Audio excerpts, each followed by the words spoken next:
Hello বন্ধুরা, কেমন আছেন আপনারা? আজকে একটা ছোট ব্লগের সাথে শুরু করছি। একটু ছোলার ডাল বানাবো। আপনারাও ছোলার ডাল বানান, আমি আমার মতো করে একটুখানি ছোলার ডাল বানাচ্ছি। ছোলার ডালটা প্রথমে সেদ্ধ করে নেব। তার মধ্যে এই ছোলার ডালটা ফোড়ন দেওয়ার জন্য 1 চামচের বড় চামচের একটুখানি ঘি নিয়েছি।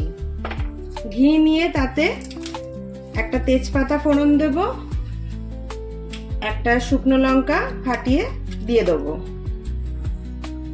দেওয়ার পরে খানিকটা জিরে ফোড়ন দেব। সবাই ছোলার ডাল বাড়িতে কমসম বানিয়েই থাকেন, কিন্তু আমি যেরকম ভাবে বানাচ্ছি রেসিপিটা, সেরকম ভাবে আপনারা একবার বানিয়ে খেয়ে দেখবেন। সুন্দর লাগবে খেতে, খুবই ভালো লাগবে খেতে।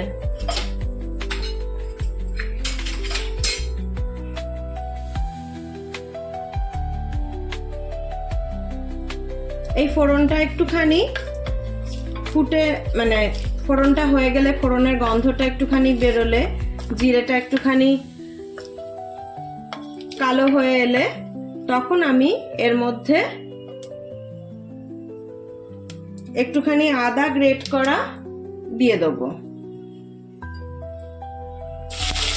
অনেকে আদা বাটাও দিয়ে থাকেন, কিন্তু আমি গ্রেট করা আদা দিয়ে দিলাম। শর্টকাটে যতটা ভালো করা যায় সেইভাবেই আমি রেসিপিটা আপনাদের দেখাচ্ছি। আপনারাও এরকম ভাবে করে দেখবেন, সুন্দর হয় খেতে, খুবই ভালো হয়। আদাটা যখন একটুখানি ভাজা ভাজা মতো হয়ে যাবে, তার মধ্যে একটুখানি পুড়ে রাখা নারকোল দিয়ে দেবো। একটু নারকোল কুড়োনো দিয়ে এই ঘিয়ের সাথে একটুখানি ভেজে নেবো।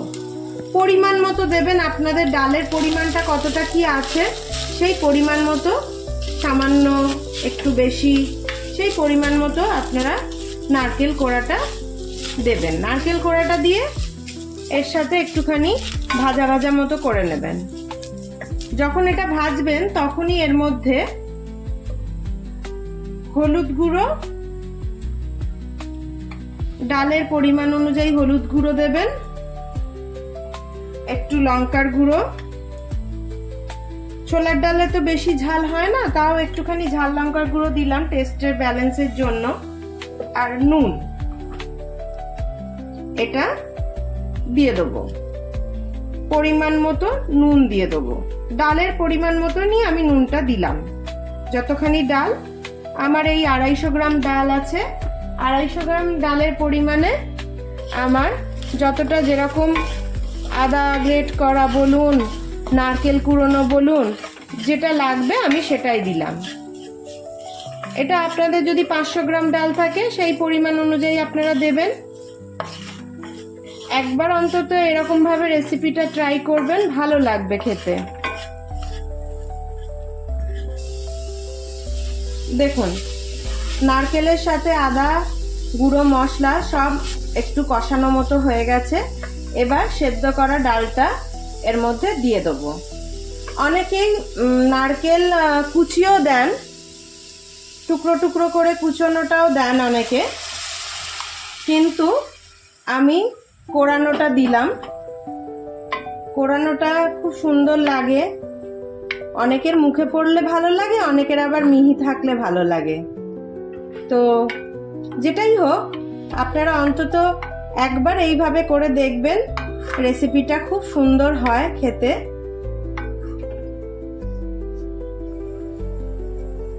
যখন এটা ফুটে যাবে, ছোলার ডালটা যখন একটু ফুট ধরবে, তখন এর মধ্যে আমি